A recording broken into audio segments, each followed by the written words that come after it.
ఆనందకి మీకు అవకాశం ఇచ్చిండ్రు కాంగ్రెస్ పార్టీకి మీరు ఇచ్చిన స్లోగన్ కూడా అదే కదా ఎన్నికైన ఎమ్మెల్యేలు ఆ పార్టీలో గెలిచి ఈ పార్టీలో పోతే రాళ్లతోటి కొట్టండి అని చెప్పి రేవంత్ రెడ్డి గారు చెప్పారు కదా ఇప్పుడు మేము అదే అడుగుతా ఉన్నాం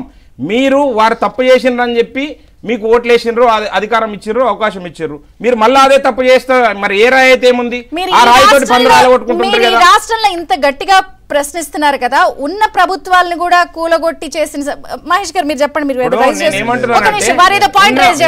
నాకు ఇప్పుడే అవకాశం అర్ధ గంట తర్వాత నాకు అవకాశం అవకాశం ఇవ్వడానికి ఏమి ఇబ్బంది అండి నేను ఏమంటున్నా 1000 ఎలుకలు తిన్న పిల్లి తీర్థయాత్రకు పోయిందనేది ఎంత హాస్యాస్పదమో ఇలా దిలీప్ అన్న మాట్లాడుతూ ఈ మాట బీజేపీకి ఇది వర్తించదు మేము కాటన్ సీడ్స్ అని చెప్పాలనుకుంటే అంతకంటే దౌర్భాగ్యం చెప్తా నేను అదే ఎగ్జాంపుల్ మీరు కొన్ని చెప్తున్నారు వారం ఒక ప్రశ్న అడిగారు కదా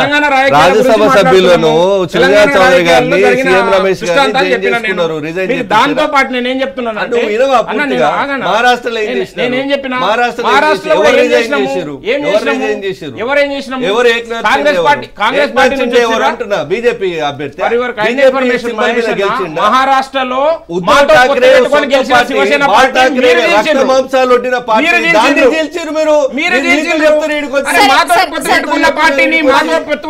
అధికారంలోకి గెలిచిన పార్టీని మీరు పోటీ చేసిందా మాతో కలిసి పోటీ చేసి పోటీ చేసి మాతో గెలిచింది ఆ గెలిచిన పార్టీని మీరు తీసుకుని అధికారం అడ్డదారులు అధికారం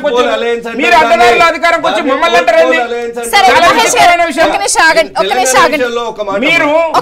మీరు మహారాష్ట్ర గురించి మాట్లాడండి ఇప్పుడు మళ్ళీ తెలంగాణ గురించి తెలంగాణలో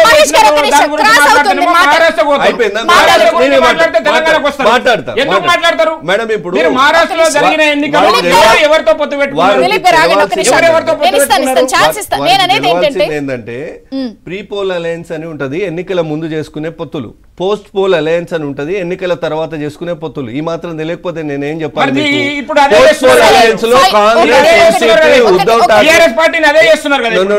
అది post poll alliance pre poll post poll రెండు మీతోనే ఉన్నాయి బీఆర్ఎస్ ఎందుకని చెప్తా ఇందాక వారి పెద్దలు వీరయ్య గారు కూడా మాట్లాడుతూ ఇక్కడ నుంచి ఈ పార్టీని అంతమొందించడం అనేది జరగదు అనేది వారు మాట చెప్పారు ఒకటి ప్రజల్లో 10 ఏళ్లలో తెలంగాణ దోపిడీ ఎట్లా జరిగిందనే వాస్తవాలు రోజు రోజుకి ప్రజలకు అర్థమవుతున్నాయి వాళ్ళు డిజోన్ చేసుకుంటున్నారు అట్ ద సేమ్ టైం వీళ్ళు చేసింది ఏంది నువ్వు పార్లమెంట్ ఎన్నికలు వచ్చినాయి మేము అంత కష్టకాలంలో కూడా 3 పార్లమెంట్లు గెలిచినాము చంద్రిక గారు ఇది గుర్తు చేస్తున్నా నేను తెలంగాణ సమాజానికి మేము ఎంత కష్టకాలం నుండి మా పార్టీ ప్రతిపక్ష హోదా మిస్ అయినా కూడా 2019లో 3 పార్లమెంట్ స్థానాలు గెలిచినాం ఇవాళ పరిస్థితి ఏంది బీఆర్ఎస్ ది అవయవ దానం చేసి బీజేపీకి అవయవ దానం చేసి 7 ఎమ్మెల్యేలు ఉంటారు సికింద్రాబాద్ లో బీజేపీ క్యాండిడేట్ గెలుస్తాడు బీఆర్ఎస్ ఎమ్మెల్యేలు ఉన్న దగ్గర మల్కజ్గిరిలో 7 ఉంటారు బీజేపీ క్యాండిడేట్ గెలుస్తారు